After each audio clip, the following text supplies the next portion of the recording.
If you haven't followed the podcast yet and don't know who I am Chris Wright, the head of Pubs Advisory Service here in the UK. I provide insights into the UK pubs trade, speak with other experts, share experiences and stories from publicans across the country.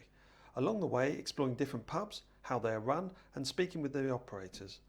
Podcasts are released weekly, and we are always interested in what our audience has to say about pubs as well. Take note, you can take part as well. So how do you contribute to the Our Pubs Speak Out podcast? You can WhatsApp us on 07766 07 3815. Leave your story in the form of a voice message or voice note. 5 mins is approximately the maximum time length. If you're cut off or have a longer story, message back and continue where you left off. Please include as much detail about your experience as possible and avoid recording in noisy places or a moving vehicle. I recommend subscribing to the Pubs Advisory Service. It's the most extensive pub service offering more than just representation. We have online calculators, document banks and other resources for those interested in running a pub business. You can claim all of the costs of subscribing back as a business expense. Some of the WhatsApp content will make it into special episodes of my podcast, exclusive only to subscribers of Pubs Advisory Service. A paid-for subscription gives you early access to episodes, plus online Q&As where I answer listeners' questions about the industry. Hello once again, this is Chris from the Our Pubs podcast. Today it is the Speak Out podcast, and I'm joined by Lorna Turnbull of the Bay Horse in York.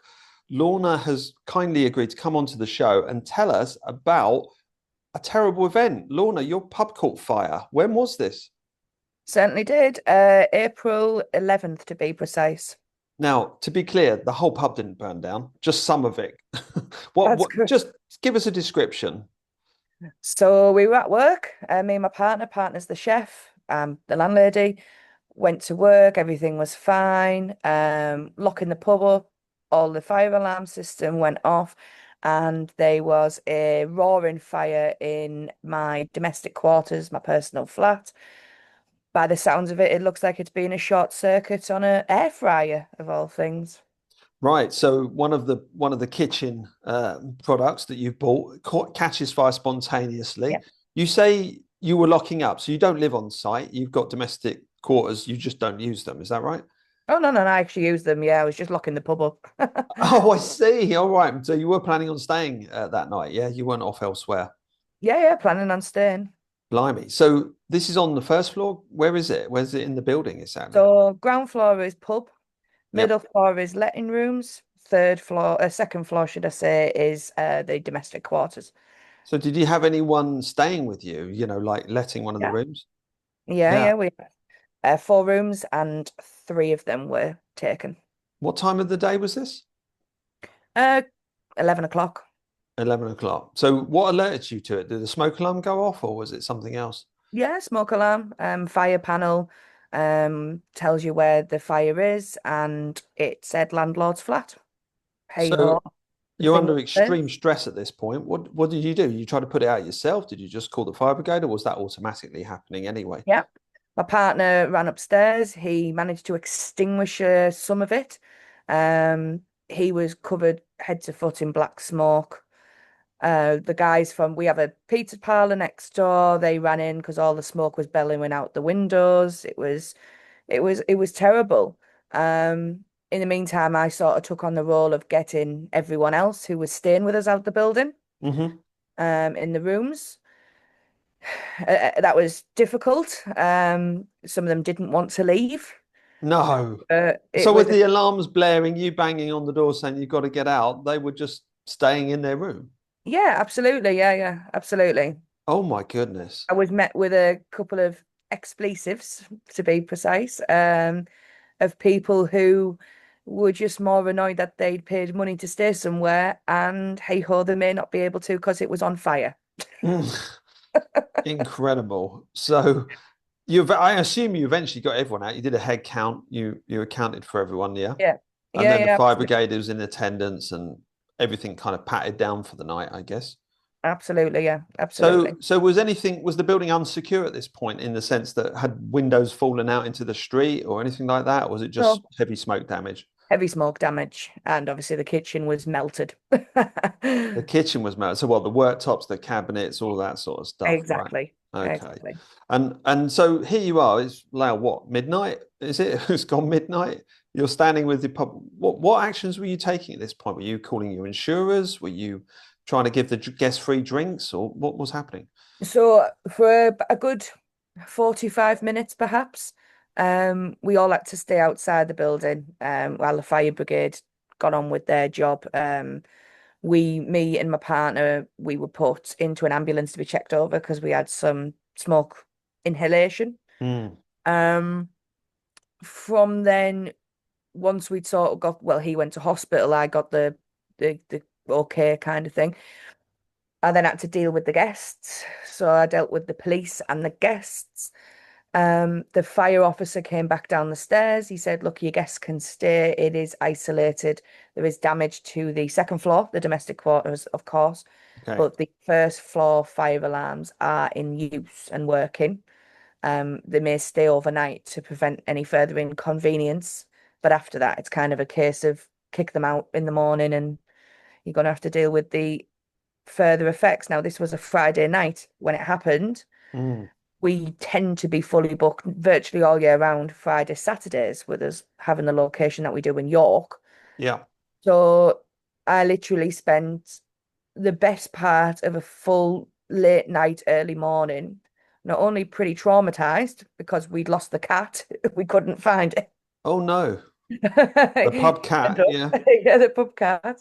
The we were pretty traumatized. I then had to spend time working with Booking.com trying to reallocate the customers that should have been coming in the next couple of days to go somewhere else, really. Mm. So I mean, the event itself, you're not reaching for any, documents in your filing cabinets. What process were you attempting to follow in your own mind? What was going through your mind? What was sort of uppermost? All right, get people out the building. Then what? Did you know you had to sit and wait for the fire brigade to give you the all clear? Was that made clear to you, or were you just slightly in the dark, really? I think part of it is although your experience and your training brings you to a level of competency in the sense of, you've sort of got a procedure what to do. You get people out the building, you ring the fire brigade, etc. I think until it actually happens to you, you kind of the main focus is safety, get everyone out, the rest can be dealt with later. I Mm, think for me, I didn't really actually know what sort of happened then. And I think, I've got everyone out, right? Everyone's safe, everyone's healthy. But where do you go from there? And it was kind of you left very in the dark. I don't think anyone really talks about that bit. yeah, that's what's Difficult. kind of interesting to me because I think your lived experience, unpleasant as it is, I think is so relevant to other publicans who maybe haven't experienced or never want to experience this. But how can people better prepare? How can they be more organized? And, playing back just that initial bit again, what would you have liked to have done differently, if anything? Was there something in your mind you thought, I wish I'd had that, or I wish I could have done that? What would have worked for you, do you think, and given you a bit more support at that moment? Chris, I can't answer that question, truthfully. I can't answer that It's question. still so new. Yeah, yeah, it was a surreal experience. It really was. Yeah, Mm, so many things are running through your mind. Like I say, the first one is obviously safety, is everyone healthy and alive? But then the second one is you just think, what the hell am I going to do? My house is on fire.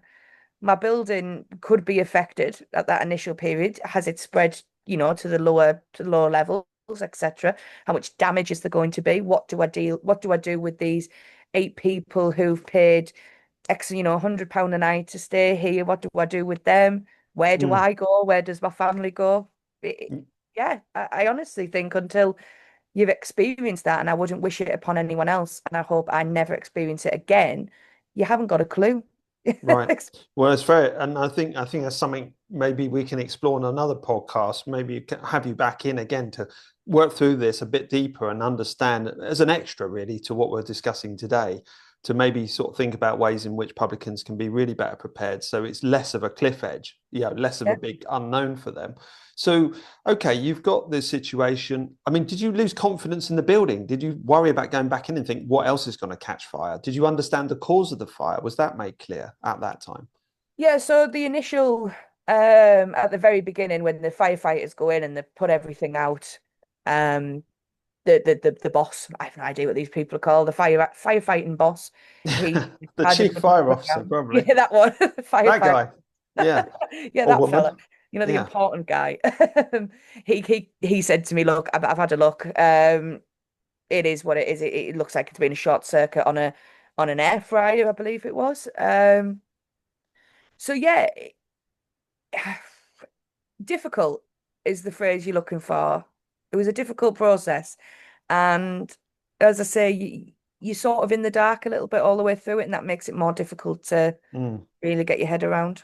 So you, even though you get back into the building, you obviously shut that room and, make sure Yeah. everything's safe as it can be, above and beyond what the fire service have done. Are you able to sleep that night? I mean, are you just up in complete anxiety, or are you calling Yeah. your insurers? What are you doing? Not really, yeah. I was lucky that usually all my rooms are actually out on the market. We actually had a spare letting room we could stay in, and we still are. Right. So I was waiting for my partner to come. Everyone left. The guests went back to their room. I was waiting for my partner to come back from the hospital after he'd been checked over there.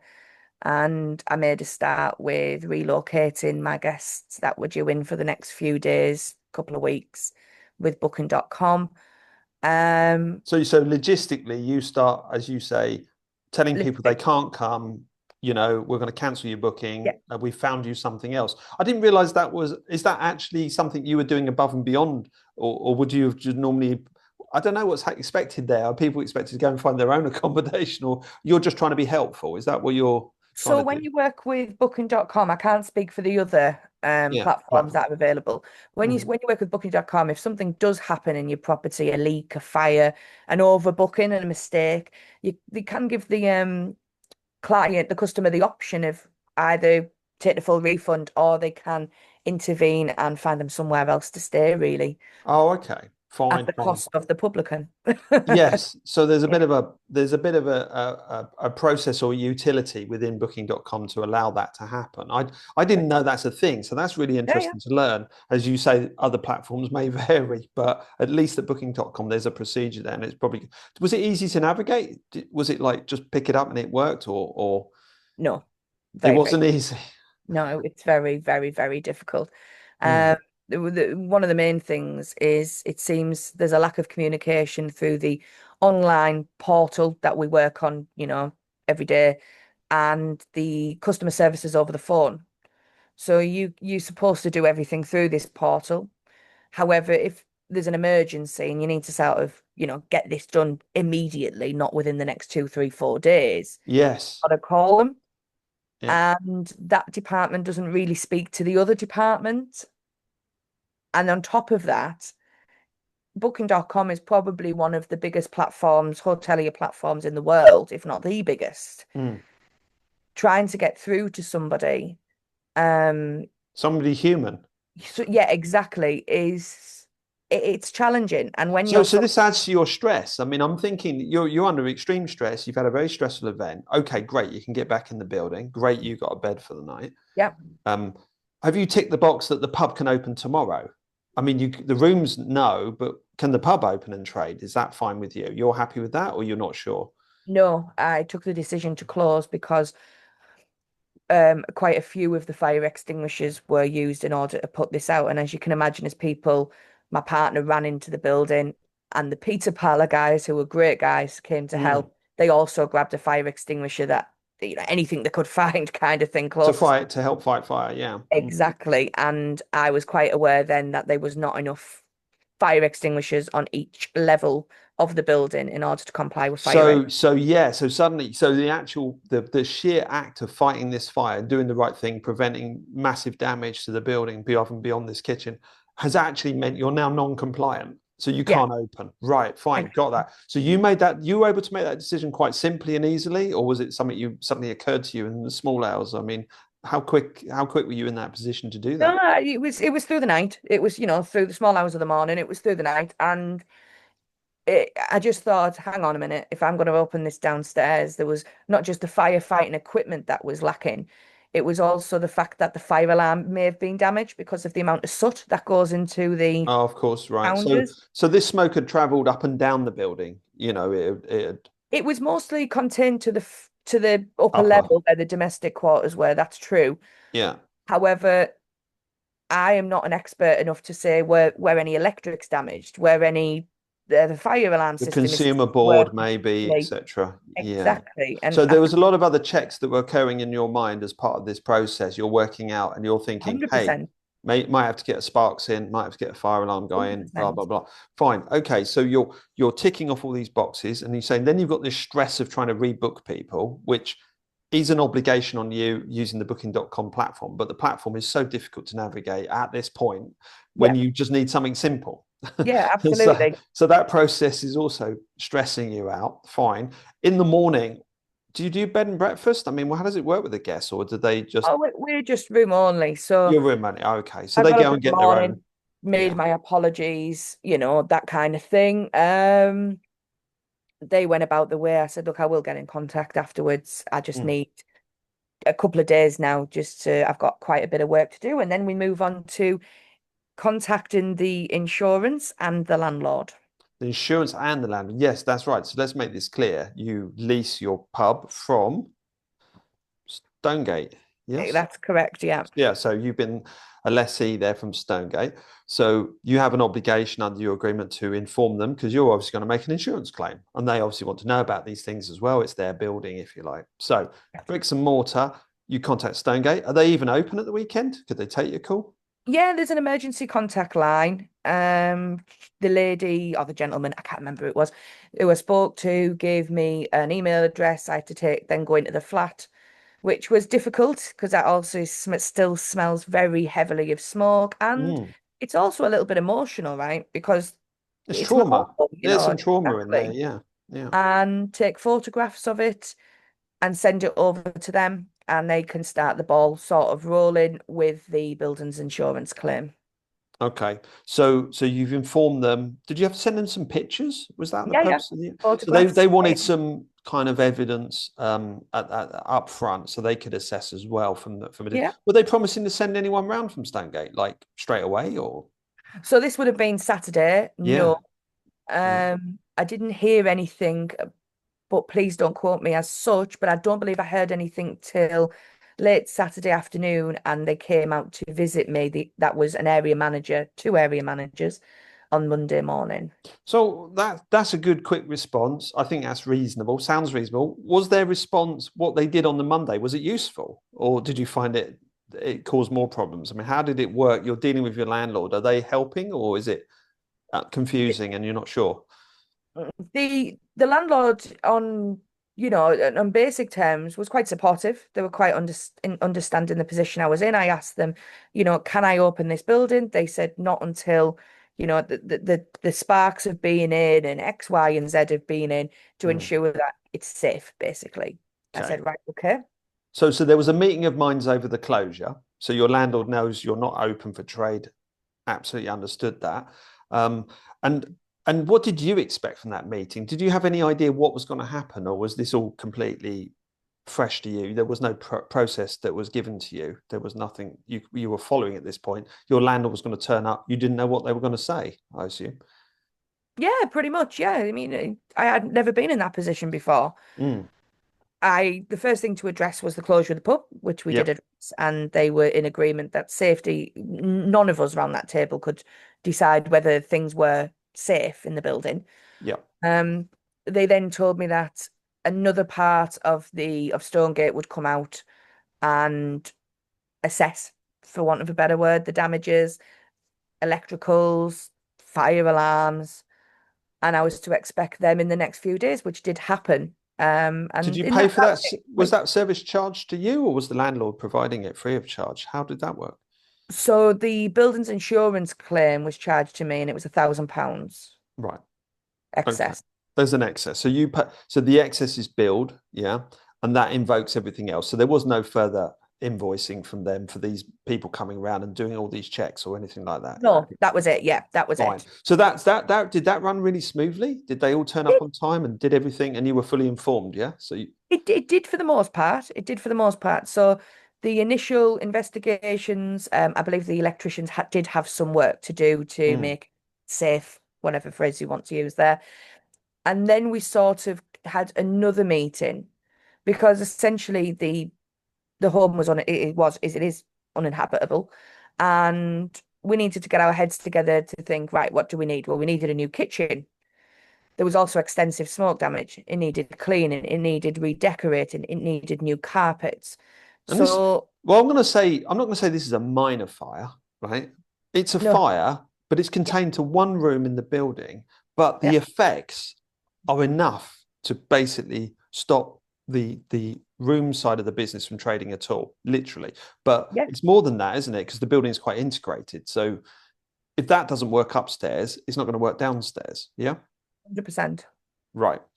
So 100%. that's so you're working that out. You're having this further meeting with Stonegate about these issues, but just wind it back a little bit. What about your own insurers? Did you claim on your own insurance for anything? Did you have your own policy, like your contents, anything, or was that not the case? So now you bring me to it, the business interruption insurance side of things. Right. So this is you personally, your business insuring with your insurer. Yeah. How does that work? So I have had the same insurers to my knowledge, I should say, for at least the last 5 years. I don't believe I've ever changed insurance company. Hmm. Um, Never claimed anything, nothing like that. So I had to contact the business interruption insurance on Monday morning, um, after the fire on the Friday, and we went through a procedure. Can you send us some photographs of the damages? You know, that pretty standard stuff. Yeah. What I didn't know was I believed, and naively so, that when you have business insurance, business interruption insurance, you all can also opt in for domestic contents insurance. Hmm. Now, naively, I assumed that because it was all on a business premises, it would be covered under one policy, one remit, for want of a better word. Yeah. No, it's not. So, although my business, the actual interruption side of the business, the loss of trade, the loss of stock, etc., was covered, my Yeah. domestic was not. So I wasn't entitled to any money to live elsewhere, for example. I Okay. wasn't entitled to have my curtains replaced, for example, my food in my personal fridge replaced, my appliances that were damaged. I was not entitled to that. Now, that was difficult for me because theoretically, I live here because I am the landlady, a Mm. manager. I live here as part of my business. Now, I personally would take an argument that because I live here as part of my business, it should come under business contents. Because if I had a manager or something, I would be expected to make sure they had a cooker, for example, make sure they, had somewhere they could habitate. Yes. Um, these would be my things. I was giving it to them as part of their agreement, their employment. So that was difficult because then we were then left with a bill of having to replace everything from fridge freezers to kettles to toasters, you name it. Or The even full shebang. dry cleaning your clothing and soft furnishings, I guess. Exactly, yeah. Right. That's really, really interesting. I mean, it's awful for you, but I think this point of underinsurance, as you say, gets a bit muddied because your concern is you have a policy, it's for the pub. They know you live in the pub. They know the pub is this size building with this amount of rooms and floors and it's brick and tile and everything else. So it's like the insurance policy has kind of given you this vague but warm feeling. You're covered. Are you a publican navigating the choppy waters in the UK pub industry, or perhaps you're looking to get into the trade for the first time? The Pubs Advisory Service is here to help. We provide essential advice and support from licensing and legal queries to tenancy agreements and business growth strategies. Want to unlock exclusive insights, in-depth guides and all our past podcast episodes, including hidden extras? Subscribe to Pass today. Membership gives you unparalleled access to expert advice, ensuring your pub thrives. Visit pubs.expert to learn more and subscribe. Don't miss out. Empower your pub business with Pubs Advisory Service. Yeah, Yeah, and to an extent, that business is covered, but the bit within that business, this yeah, residential bit, that should have been a separate policy. that should have been a separate policy. So that isn't made clear. And I think that's really strongly got to come across to people out there who are listening to this, is to kind of go back through and review this. And of course, many people in the pubs trade know a guy called Joel Kirby of Monopoly, and he's a guy I've also interviewed on a podcast lately. I thoroughly recommend, if you're not sure, he's at least one of those people who'll pick up the phone, speak to people, can answer questions like this, because he even said to me the other day, Chris, I want to come back on the show. I want to do underinsurance. I want to talk about this area. So very timely that you're bringing this up. So your insurers dig in pretty quickly. You find out really quickly that they're just not going to cover a lot of stuff. Was that made clear straight away, or was it a battle? Were you pinging backwards and forwards? So initially the insurance, so this would have been, it happened on the 11th, 14th of April, I think the Monday. Yeah. They told me there would be a loss adjuster needing to come out Okay. to, gauge the extent of the damage, have a look around the property and see sort of what I need from them really. They couldn't give that meeting for nearly another 2 weeks. They had no appointments. So you're in limbo. I'm now in limbo for So 2 you're not weeks. sure whether to go and buy stuff or not buy stuff. You're sitting and waiting, thinking if they're going to cover me, there's a check coming. So that's Yeah, what you're thinking, right? exactly. So Right. I've now got a non-trading business. Yeah. I am cancelling letting rooms left, right, and centre at Hmm. a cost to me. Myself hasn't got any employment. My partner hasn't got any employment. My staff are going to be due wages, Yeah. and I can't get in touch with my business interrupting insurance and make any form of sort of personal contact for 2 weeks. Wow, that's stressy. Very much so. Very stressful. I think that's when you first called me. I, Probably, I yeah. think I think that was a moment. So okay, so that takes 2 weeks of waiting to be resolved, and then it's partially resolved. You get an understanding you're going to be covered for X amount of business interruption, but some of the tangible items, no way, they're not covering that. That's to them is residential. Are you appealing that by any chance? Are you going back to them? Are you saying this is wrong? You're going to take it to an ombudsman? What's your position on that at the moment? My position on that at the moment is I don't know because that was a very bad answer to that. What was my No, position? no, listen, it's still so raw, isn't it? But It, okay, so you've made a claim, they've said their piece, you've got a window maybe to say, I want a second opinion, or look at this again, and obviously you could go to the ombudsman. There are steps, they are regulated in that regard. So you undecided whether or not to challenge them further. I think they've given you quite a strong account of why they're not paying out. And as you say, that can take a while to process. So let's flip back to Stonegate's role in all of this. So yep. Stonegate owned the building. The Yep. building needs work done to it. As you mentioned, in no particular order, there's cleaning, there's redecoration, there's the kitchen to be reinstalled. There may be some services and conduits that need fixing, replacing, etc. So how quickly are they moving? What's happening there? Are they acting better than your normal insurer? Are they going above and beyond? Actually, yes, I am going to say this. Yes. Um, they were really quick. So their loss adjuster came out to meet me, I think within the same week of the fire happening. Yeah. Um, he came out, did his assessments, etc., etc., and said he'll take his report back to Stonegate. Obviously, they're the landlord, and that was fine. He was a nice chap who came out. Stonegate, I'm going to say within a few days after that, came back out to see me. And then we started going through with actually, what would I like to see? What colours would I like on my walls, for example? Okay. What type of Mhm. kitchen would I like? Etc. So they're consulting with you because you're the tenant. Absolutely, yeah. Okay. And they were great, actually. They were great. I suppose the sort of to put a slight dampener on it, I suppose, would come from how long it took for that actioning to happen. So there was promises to get work started, get it underway. You approved it. You've said, yeah, let's do this. Yeah. And then there's a big delay. The Yes. men, there aren't boots on the ground, right? That's Exactly. So the initial um the initial timing that the work should have started, I believe, was around 9th, 10th of May. The work didn't start till the 9th of June. Wow. Okay. Do you understand why there was a delay of a month?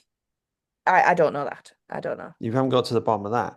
What's No. happening with your business interruption in that? Are they kicking off and saying, well, you can't keep claiming you should have got on with this? Or is there a problem there? Is there friction? So the business interruption, so if we put aside the domestic side that I've Yeah. explained was not under insurance, naivety, whatever phrase. If you actually go with what they were covering me for, Mm. it was they would cover me for loss of trade, loss of stock, the use of all the fighting equipment that we had. They reimbursed Hmm. me for fire extinguishers because I'm responsible for them. Sure.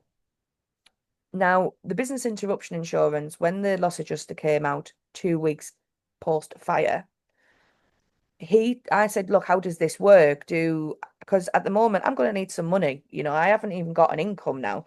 It's not just my income. My partner, he works with us, we don't have an income. Mm. I've got staff to retain. Um, Now, although my staff aren't salaried and they're essentially on flexible hours, I was quite aware that if this potential time frame was to drag on too long, my staff would leave because they have livings. They need to make a living. They have a home to keep. They have children and things like that. They can't have no money because my pub was set on fire. Mm. Of course they can't, not for long periods of time. And I was very open and honest with the loss adjuster that came out. And I said, look, this is the position I'm in. He said, no, that's not a problem. He said, that's not a problem at all. That's what business interruption insurance is for. We can make interim payments. And I went, oh, well, that's great. And he said, oh, they can be with you in a couple of weeks. So if you say it was 2 weeks after the fire that I met him, it would be another 2 weeks until I received an interim payment. So that still Wow. means we would have gone 4 weeks without any form of income.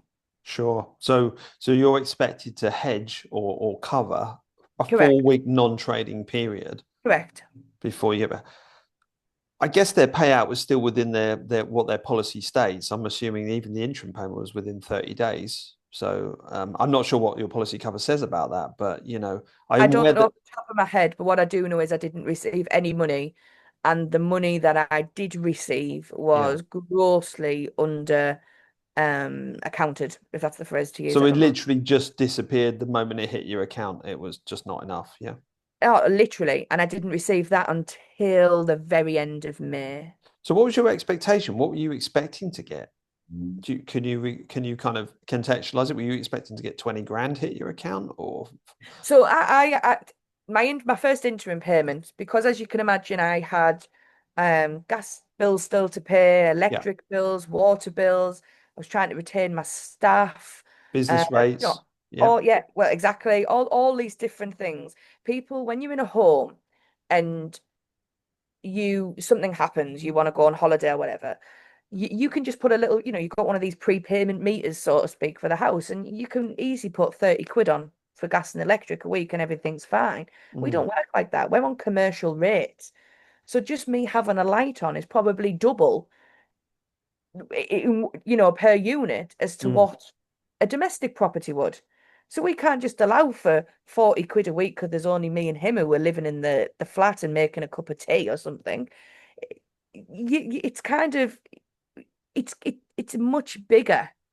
So Mm. even running nothing is still so expensive because our standing charges are so much higher. Sure. So none of that gets frozen. They just keep No, billing you. absolutely They keep not. charging you. So in terms of the money you was expecting from the interim payment, did you get half of what you was expecting? A quarter? Can Yeah, you give so me I put in for £20,000 okay. um, as an interim payment, which would have helped me, get on because, I'll get on to that in a minute. But I received 10 I'm going to say it was 5 weeks after the fire, maybe in 4 or 5. Okay.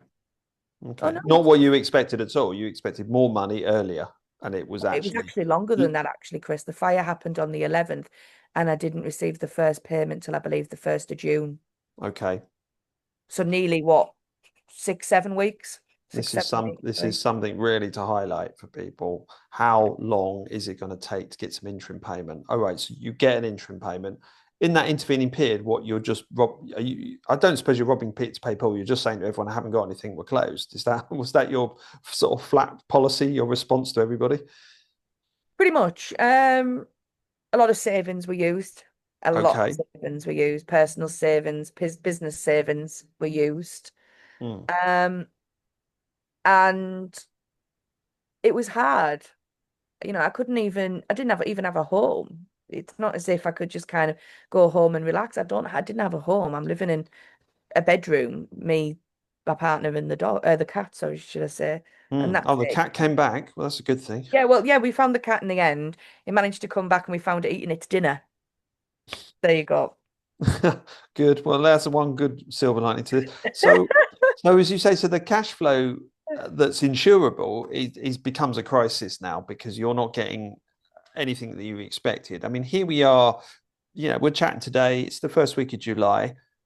Where are you at with it now? Have they even made up the difference? Have you had a full payout? Is the interruption continuing? What's happening? So there's when you go through the initial claim process, you have to give over things like your full annual accounts, VAT Hmm. returns for the last, I said 2 or 3 years, I can't really remember. Some management accounts, bits and pieces, which would make a story of what your business turnover is. Yeah, sure. They then take from that your gross profit margin and they apply it, and that's the figure they sort of come up with from that. Now, one of the problems is it happened in April. My annual accounts for that year were not made up. My full completed accounts, that's pretty normal. That's pretty normal. Sure. They then wanted them made up. Now, in order for me to get them made up in such a quick period of time would cost me money, a lot of money, because these are usually my annual accounts aren't released till towards the end of the year, like most businesses, So right? they're expecting you to bring that forward and Correct. and and do it early, and obviously your accountant will charge whatever the professional rate is for doing that. But it's Pretty more much, cash yeah. you've got to find when you don't have the Cash. cash. And they More wouldn't budge from that. Let's be clear. Are you saying they were not going to budge until you did that? It was part of it, so that's why the interim payment was so low because I didn't have the annual accounts. I said, well, we're 11 days into a new business year. I mean, it's not really normal to have my full completed accounts made within 11 days of the end of a business year. It's No, it's ridiculous. not. But that causes you a problem. Okay, that's Massively. part of that. Was there anything else that they wanted you to provide that was going to cost you money? So the other thing, whether it cost me money, yes, I had to pay for the fire extinguishers to be reinstated up front. I had to pay the extra accountancy fees, which are actually in dispute because they've disputed how much work the accountant's done for me. Uh, Goodness. Difficult is the word you're looking for. Financially, very, very These are just significant. hurdles. They're just more hurdles being thrown in front of Oh, you. literally, literally. Another one, it's what we're currently working on now, is when the first loss adjuster came out, they send you a few questions and a few things that they want to send, i.e. the accounts and bits and pieces, more photographs, kind of thing. And my policy has, I believe, three criterion that has to be met to make any form of claim, whether it be fire, water, any form of claim. Okay. Them three criterion is an up-to-date electrical certificate, Hmm.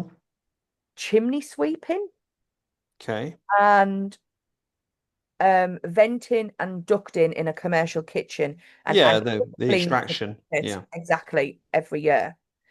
Would they Now, say up to date? They wouldn't accept the ones that you already had. Is that what you mean? They wanted them refreshed. I can't answer that. It was just an annual clean is how it came And across. that's So, okay, right? Okay. I'm not. This is it. This is what you're putting up with, kind of thing. So the first one to address the electrical certificate, I had not a problem. Yeah. The second one was a chimney sweep. I said, well, that would be difficult because my chimneys are closed, they're bricked up. Well, Yeah. we didn't. I said, well, if you'd like to come back out and check them, by all means do. But I can assure you my chimneys are bricked up. We don't have open chimneys. So they're Right, not that's in use. They're not in use. no, That's no, no, no. so they don't They need haven't been resweeping. for the last Right. couple of 100 years or something. I've never known them be open. Um, The third one was the kicker.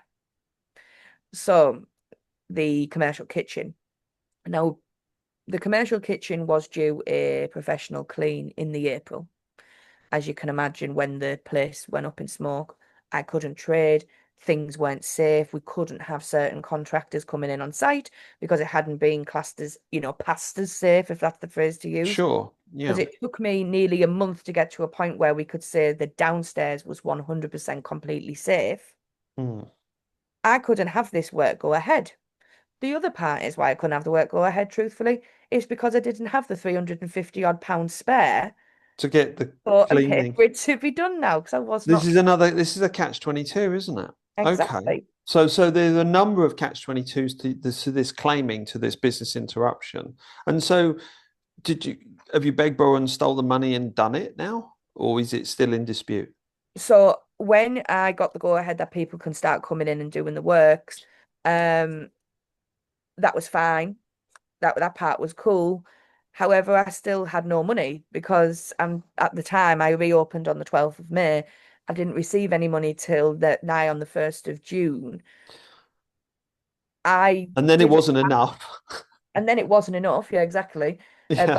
By a far stretch of the imagination. So you have to suddenly reprioritize. You're in this situation as I see it, where you have not even a diminishing amount of money. You've got no income, then you get half of what you're expecting, but Yeah, all the priorities have changed because the insurance company's demanding you do certain certificates and give them certain assurances, which are going to cost money. Yeah, yeah, the accountancy you mentioned, again, and you know if you don't do that, you're not going to get any more. That's really absolutely primary stuff now, isn't it?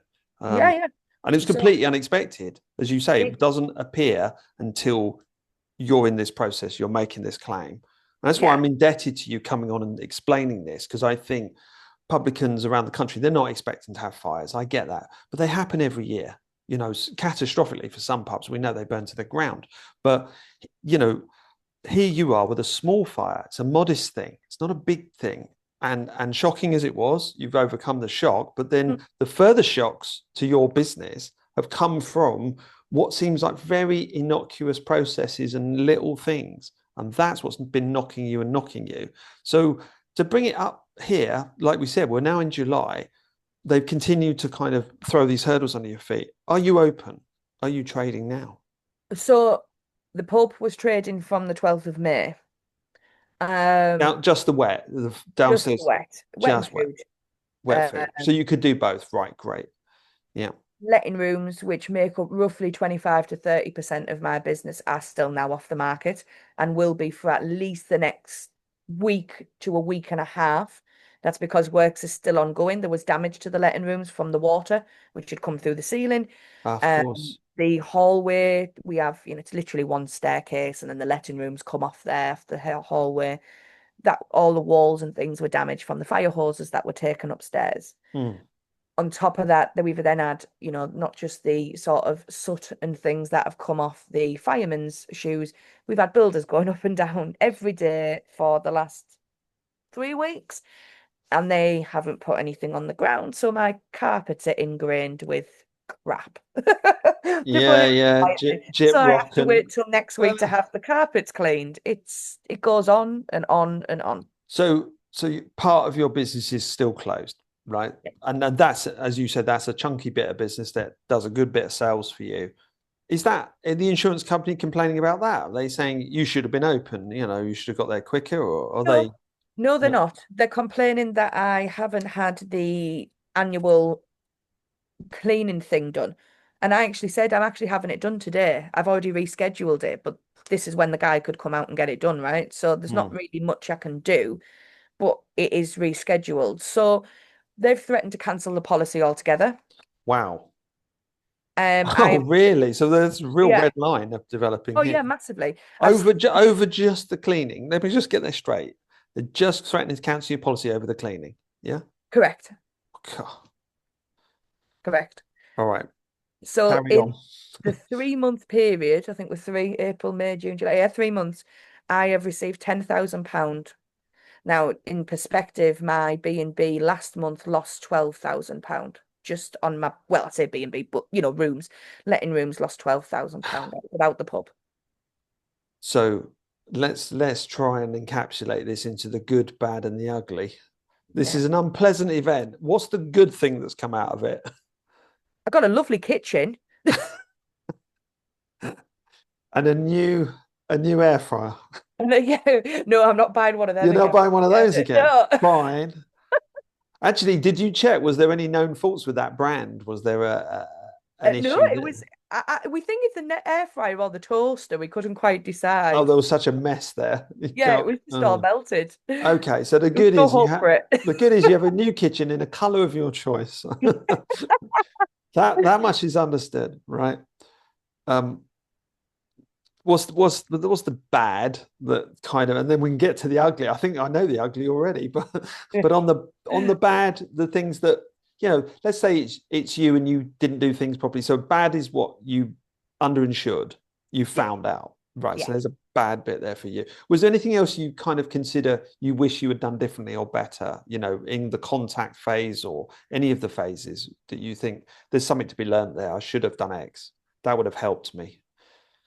Uh, Not to sound arrogant, Chris, I don't think I could see anything else I could have done, truthfully. Fine. Whether I did it right is another thing, but I don't see how I could have done anything else other than what I did do, if that I makes any think, sense. I mean, undoubtedly, no doubt you and your partner are going to continue to analyze the event and analyze what happened. And you might set in place. Have you got a plan to set in place new procedures? Maybe something in your filing cabinet that you can reach for and say, do this, do that, do this, do that? Or is it not going to come to that, do you think? I think, the thing is, we were, if you're talking are you talking from a business perspective here, Yeah, Rob? yeah. So you have a manual or something that you can follow to alleviate your stress. You know in which order to call people, contact people. You know how to manage that and keep the evidence, get it all in one Oh, place. I written it down and I also showed the staff it as well. God forbid that I was not on site, I'd pop to the shops or something like that. I mean, they're aware of fire evacuation anyway. That's part of the training, of Yes. course. Yeah. But, the other part of it, the phoning of the The fire admin, the brigade, admin. Yeah, yeah. the admin, the taking photographs, things like that. How to show them to do it because, Chris, Hmm. one day, and I'm only 30, so it could be a long, long time. I'd actually like maybe to come away from working my job the way I work it every single day and have less interaction. So, of course, if I had a manager, a full-time manager, there would be things that they would potentially have to deal with to some extent. Yeah, yeah. Fine. So maybe there's a process you can add to your business manual, your Exactly, yeah, exactly. yeah, to help you Yeah. there. Okay, so the bad bit we've done, the ugly. I mean, I'm just gonna say the ugly to me is they're threatening to remove your cover Oh, because yeah. you haven't done a certificate. Is there anything else that was also particularly ugly, do you think, in all of this? Just the personal. Just the Um, personal, so the kind of the mental aspect of it, yeah. the shock and all of that. And is none of that covered under insurance? Do you have access to counselling if you needed it, do you think? If someone had been No, injured or, you know, no, I don't so think there's there's any counselling out there for me anyway, Chris. you have you have some advantages. You live in a densely populated part of the world. York is a very friendly place most of the time. You got Yeah. some wonderful publicans around you, some of whom I know, that you can obviously go and talk to because they're fellow traders and these experiences. I think it's important to share this and offload somewhat. That's why I opened up to you and said, "Hey, please come on and tell us about it." So, I really want to thank you, Lorna, for doing that today. And I'd love to have you back on a podcast, let's say in a happier time, where we can talk about some of the other issues that affect you and your trade and pick your brains about that. But for today, have you got any final thoughts? If is there any one snippet of advice you'd love to give to any publicans listening, what would it be right now? Read your insurance policy. Read your insurance policy. I think that's Mm. a great point to end it on. Thank you so much, Lorna, for coming on today, and look forward to speaking with you again. You're welcome. Bye bye. Hello, once again. This is Chris from Pubs Advisory Service. Thanks ever so much for listening to the podcast, and I really hope you enjoyed it. If you want to get in touch with the show, please use WhatsApp. You can contact us on 07766073815. That is